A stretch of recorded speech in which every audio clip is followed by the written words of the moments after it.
What is up, people? The Extranet Tyler here with Random Automotive. Today is day 3 of getting my Jeep roadworthy again.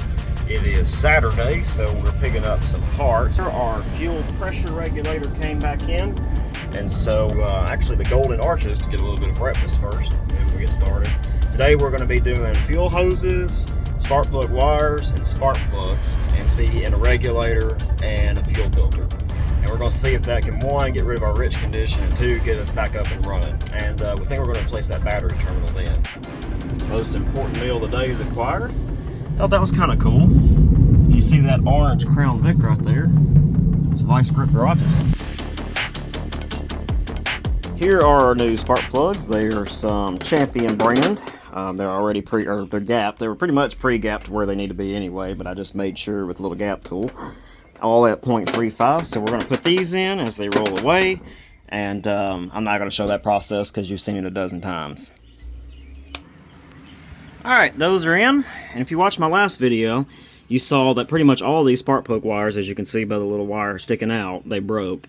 So I labeled these before I actually took them off, and they may not make sense to you, but they make sense to me.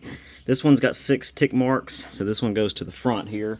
If you see my paper here, I did if it'll cooperate, front of vehicles on the right, and it just went 1 from the back all the way to 6, and I labeled those to correspond. But we're going to have to put new wires on it. So I bought the cheapest wires that money can buy. They'll probably break too, but let's get them put on. Wires are on, not ran the best, but they are on. Hopefully they work. As you can see here, the fuel line's been removed from the pump to the carburetor. I have it here. And we're going to recreate this whole setup. So we got a new filter, and then we got some hose, and we're just going to kind of match this up because the bend in this was actually pretty good. This goes back to the tank, this goes to the carburetor, this is from the fuel pump itself. So I've got some hose and a mess laying around. I'm going to kind of pick up a little bit, and we're going to recreate this. The only difference we're going to do is here, before the carb, I'm going to add in a fuel pressure regulator that's in line, post the filter. Alright, new setup's made. That was way more difficult than it should have been. There's the old one. I had to use a few hose clamps. They're just hose clamps, they're fine. To make up this filter, 1/4-inch line for the return, and the larger line for the inline regulator.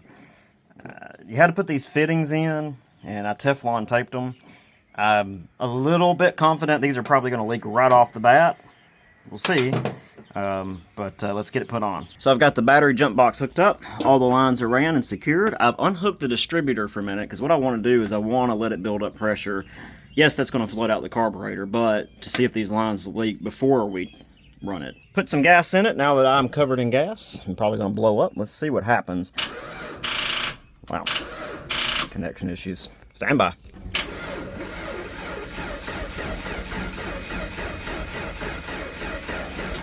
Okay, let's see if we got anything yet. Not seeing any dripping here. Thing looks good there. And over here at the fuel pump side, nice and dry. I'm gonna give it a run it for a couple more cranks, and then we'll hook the distributor back up so it'll fire up. The distributor is hooked up. Let's see if she'll get a little bit of fire in. Yeah, probably gonna take a minute to prime that fuel pump. Figured for once in my life, I would actually do the safe thing.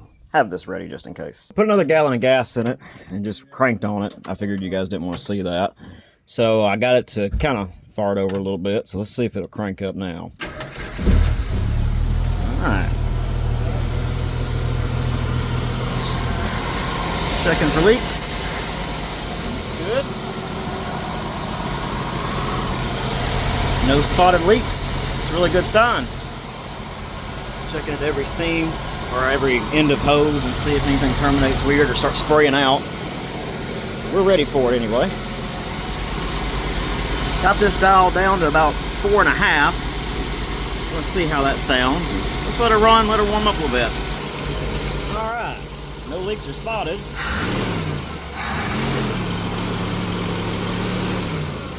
Sounds pretty good actually.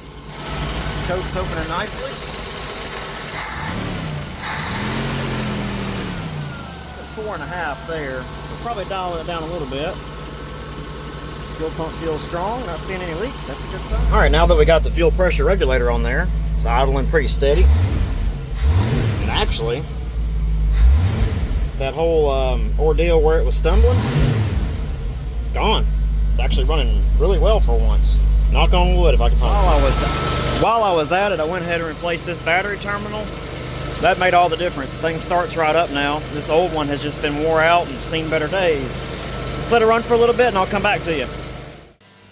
I've let her set for a few minutes. Seeing no leaks at all. The Teflon tape and the fittings held up good. Got it dialed down to about 2.5, 3 psi. This isn't exactly accurate. I think it's just slightly higher than that. So it seems like it works perfect. With that new battery terminal on there, no jump box, she should fire back up. No problem. Idle comes up to about 1100. It's not terrible. She's up to temperature. Maybe idling just a smidge high, but sounds pretty good.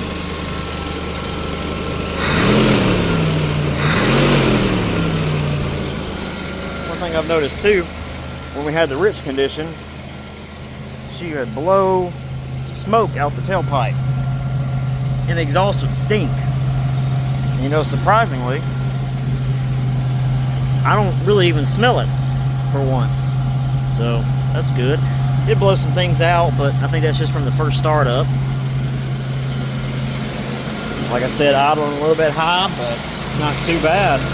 While I was at it, I went ahead and cleaned up this PCV valve. This plastic elbow just slides off, and sprayed it with a little carb cleaner, and it's doing what it's supposed to. It's just a little grimy. And replaced the hose. I had some leftover fuel hose, and not so worried about hose clamps on this one. I mean, if it pops off, it is what it is, but no, at least that's set. I might put one on that, actually, but all new hoses up top.